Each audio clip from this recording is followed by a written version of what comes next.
I'm Hilary Stoker and I'm nominating Chris Shaw for the Patient Leader Award. 7 years ago, Chris retired as Chief Operating Officer of an NHS collaborative commercial organisation and decided to channel his energies into patient and social care improvements.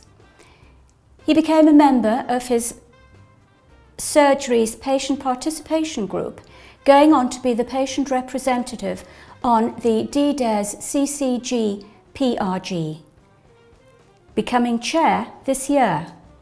His wealth of experience has proved invaluable on many occasions. Chris is a good listener, compassionate, with an overriding belief that patient voices should be heard and listened to. After all, the patient is the heart of the NHS. He has the ability, a quality that few possess, to get the best out of people, to help them become involved and for them then to be proactive. He supports health programmes, encouraging other patients to so do.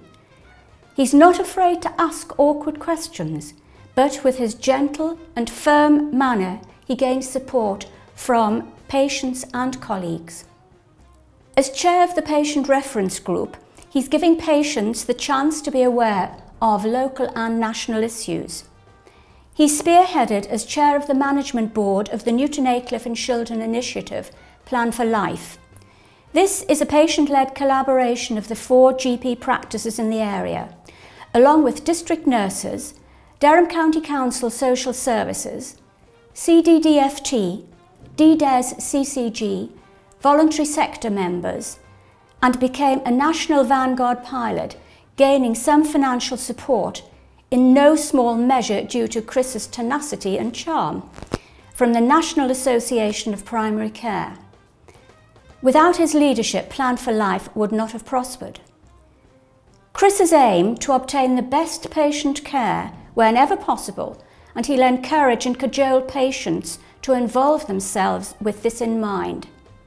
He is most deserving of this recognition. It's a great pleasure for me to nominate Sandy Harvey for the Patient Leadership Award.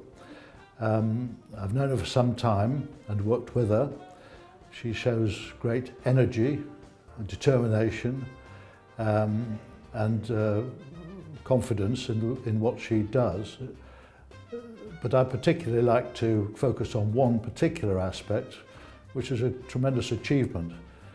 And anybody working in the NHS knows that making change is not easy when you have to coordinate so many people. Well, she acted as the chair of a group within the Children's Hospital to improve the children's menu. She'd walked through the hospital and noticed that a lot of parents were bringing sandwiches and food in for the children. A lot of the food that had been prepared wasn't being consumed and was not flexible in terms of timing and other aspects. So she welded together a team, a disparate team of dietitians, nutritionists, nurses, porters, caterers, and also the parents and the children to develop a menu which met the children's needs. And of course you can imagine that some people are having treatment and don't want to eat immediately afterwards because of the effect of the treatment. And so over a period of 3 years, she was able to develop a new menu with all the people I've mentioned, which reduced wastage by over 70%. It reduced the cost of the products by better buying and obviously more nutritional products.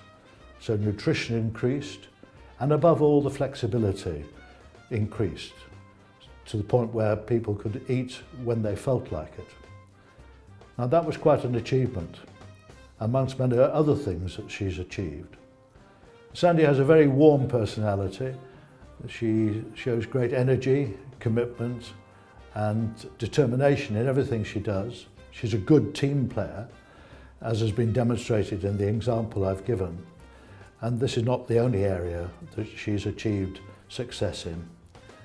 She currently is operating as a lay member of the nursing task force strategy group. She also is involved in the admissions for the Newcastle Dental Hospital and is chair of the patient panel within her own GP practice. So I'm very happy to nominate Sandy for this award.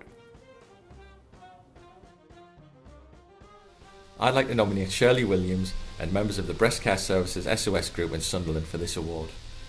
This group, which was originally set up to lobby the CCG for the return of breast care services following their closure in December 2014, ultimately became the patient expert group that supported the breast care services project in Sunderland.